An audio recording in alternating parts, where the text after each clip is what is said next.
Halo semuanya, hari ini aku akan melanjutkan review buku dari buku Bishop Dek dengan judul Seni Mendengarkan. Dan hari ini aku akan membahas dari chapter 10 dan ke-11. Di chapter ke-10 dan ke-11 ini kita akan belajar secara khusus tentang Roh Kudus. Nah, di chapter 10 ini ada beberapa hal yang kita perlu ketahui tentang suara Roh Kudus. Apa aja sih? Jadi kita harus tahu bahwa suara Roh Kudus di dalam hidup kita itu sangat penting. Itu adalah salah satu suara yang paling penting yang perlu kita dengar di zaman ini, terutama di zaman ini gitu. Yesus berkata bahwa dia telah memberikan Roh Kudus untuk yang namanya menuntun kita. Bahkan di Yohanes 14 ayat 16 sampai 17 berkata, "Aku akan minta kepada Bapa dan ia akan memberikan kepadamu seorang penolong yang lain supaya ia menyertai kamu selama-lamanya, yaitu adalah Roh kebenaran." Jadi di sini di Alkitab ditulis bahwa Tuhan itu meminta kepada Bapa untuk setiap kita diberikan yang namanya penolong, yaitu adalah Roh Kudus di dalam hidup setiap kita. Dunia mungkin tidak dapat menerimanya sebab dunia tidak dapat melihatnya, dan dunia tidak mengenal dia. Tetapi setiap kita mengenal dia sebab dia menyertai kamu dan diam di dalam kamu. Nah, di chapter ini atau di bab ini secara khusus kita harus belajar apa sih yang perlu kita ketahui tentang suara Roh Kudus ini. Jadi yang perlu kita ketahui adalah suara Roh Kudus akan menyampaikan rencana jangka pendek Tuhan bagi setiap kita. Jadi di Yohanes 16 ayat 13 berkata seperti ini, "Sebab ia tidak akan berkata-kata dari dirinya sendiri, tetapi segala sesuatu yang didengarnya itulah yang dikatakannya, dan ia akan memberitahukan hal-hal kepadamu, hal-hal yang akan datang."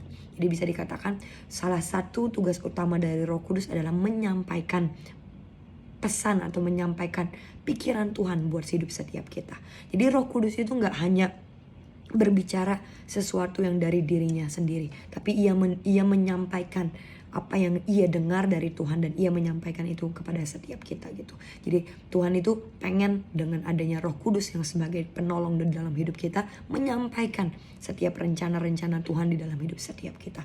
That's why penting sekali buat kita itu mengenal suara Roh Kudus di dalam hidup setiap kita, agar kita tahu mana yang harus kita dengar gitu. Dan Roh Kudus ini bisa dikatakan bekerja selama seharian full di dalam hidup kita. Dan Pastor Berry pernah berkata gitu, ketika kita sudah memiliki Roh Kudus, kita harus mengaktifkan Roh Kudus dengan cara apa? Berbicara in daily. Kita harus membiasakan diri kita memiliki habit untuk yang namanya in daily, untuk yang namanya bertanya terus dengan Roh Kudus gitu. Misalnya dari hal simple things, misalnya Tuhan aku mau melakukan ini, should I gitu. Hal-hal seperti itu akan ada suara-suara yang mulai diasah, yang kita akan mulai sering dengar, yaitu adalah suara Roh Kudus itu di dalam hidup setiap kita.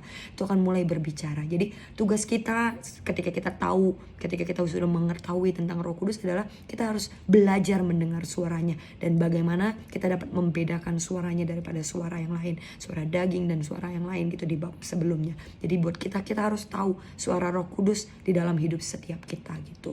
Nah, poin yang selanjutnya adalah suara Roh Kudus juga bisa dikatakan suara yang ada di dalam hidup kita gitu. Kepada suara Roh Kudus kepada roh kita juga disebut sebagai saksi di dalam hati kita gitu.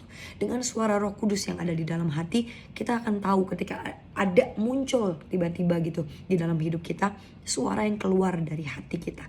Tiba-tiba kita merasa kayaknya ini gitu yang jawabannya ini, kita harus melakukan ini. Sometimes itu adalah suara Roh Kudus, dan ketika kita mendapatkan itu, kita sudah harus yakin benar-benar bahwa setiap kita ini adalah sungguh-sungguh anaknya Tuhan gitu. Karena gak mungkin kalau kita di luar Tuhan kita dapetin suara Roh Kudus gitu.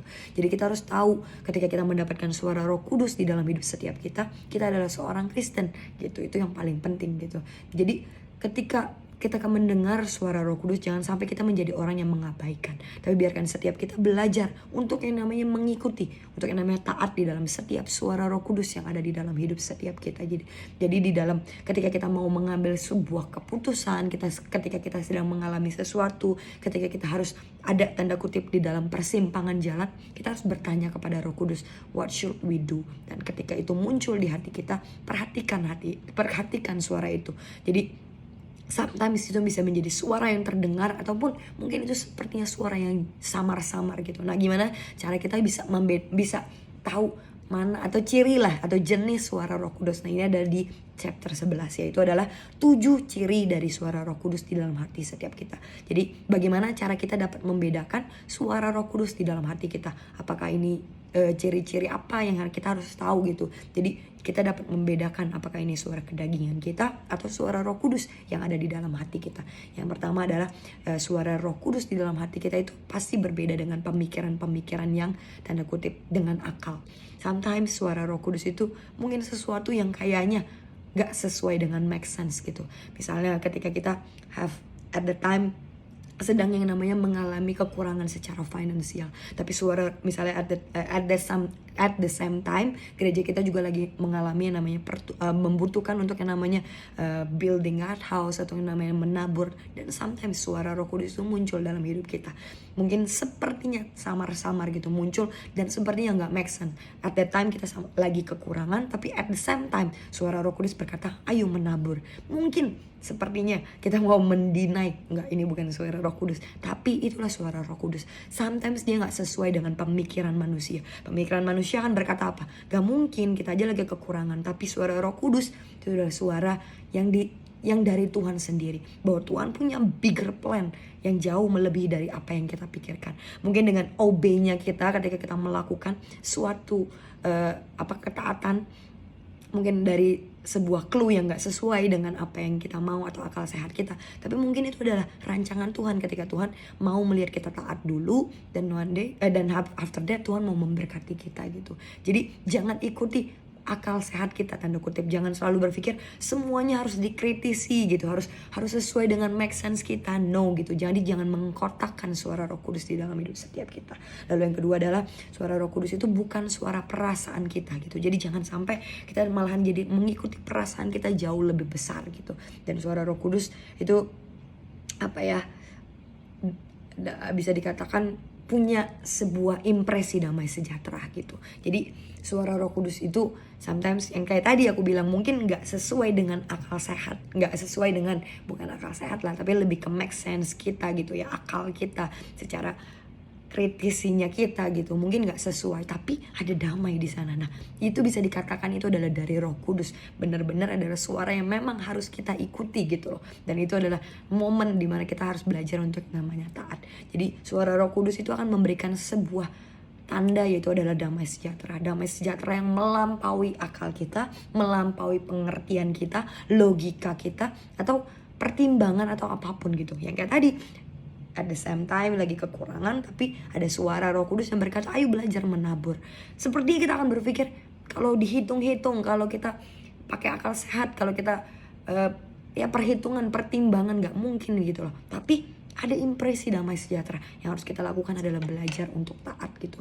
Dan suara Roh Kudus juga cenderung punya keyakinan yang kuat. Somehow kita punya feeling, I know ini adalah Roh Kudus gitu yang berbicara dalam hidup kita gitu. Jadi Tuhan ataupun Roh Kudus memberikan dorongan di dalam hidup setiap kita. Dan kadang-kadang juga suara Roh Kudus itu berulang-ulang kali gitu, sampai ibaratnya benar-benar alert diri kita, oh ini benar, ini adalah suara Roh Kudus gitu di dalam hidup setiap kita. Jadi ketika suara Roh Kudus itu berseru terus menerus atau menciptakan sesuatu di dalam hati kita, ya bisa dikatakan itu adalah suara Roh Kudus gitu. Itu membuat setiap kita tuh kedorong untuk melakukan itu gitu. Jadi ini yang harus kita ketahui tentang Roh Kudus. Jadi Roh Kudus itu bukan tentang akal sehat kita, udah bukan lagi tentang perasaan kita, udah bukan lagi tentang logika kita, tapi udah bicara tentang maukah kita taat, maukah kita setia, maukah kita mau menjadi pelaku ketika kita mendengar dari suara Roh Kudus gitu. So hopefully dari chapter ini bisa memberkati teman-teman dan buat teman-teman mengerti lebih lagi tentang penolong di dalam hidup setiap kita, yaitu adalah Roh Kudus gitu. I hope this video will bless you. Thank you so much untuk setiap teman-teman yang sudah nonton video ini. God bless.